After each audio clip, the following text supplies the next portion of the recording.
marijuana has several different effects on the body.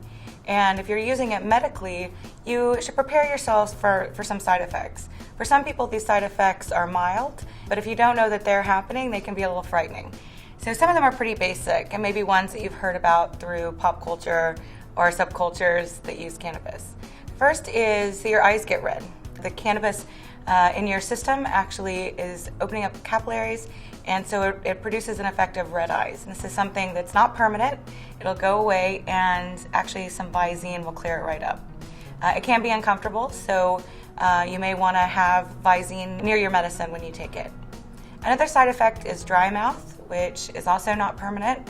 And again, you can just have water near you, and it will clear up that side effect right away. And depending on the type of cannabis that you're using, you may feel drowsy or tired. And for some people, this is the desired effect. For other people, cannabis can kind of wake you up, and that has a lot to do with the strain that you're taking.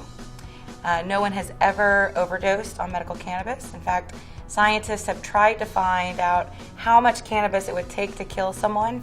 And I know people want to volunteer for this study, but in laboratories, they have tried to give rats 40,000 times the dose that you would take. So it would be you and your friends sitting around within an hour and smoking 40,000 joints.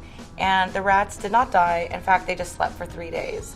So again, this is all medications have side effects that you should be worried about.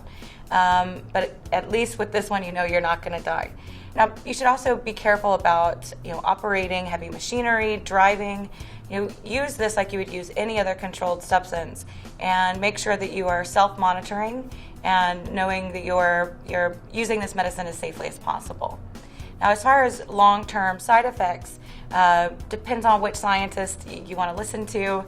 But one thing we know is that scientists say over and over that cannabis does not cause cancer. Again, every year there's new studies on aspirin, so if you're looking at medical cannabis as a treatment, one of the things you're going to have to do is stay up to date on the science as it comes out. But as of right now, there's more research showing that cannabis is a positive substance for controlling symptoms of various conditions, and less information that it can harm you. There is a set of scientific data that is a little concerning to my organization as well as other scientists and doctors who use medical cannabis in their practice, and that is research around schizophrenia. Now, there's no research that shows that people who aren't already predisposed to schizophrenia, that cannabis will somehow cause that disorder in their mind. But people who have schizophrenia or are likely to have schizophrenia, cannabis has been known to set off psychotic episodes. And so if you have schizophrenia, or if it runs in your family, you should really talk to your doctor about whether or not cannabis is the right choice for you in your treatment.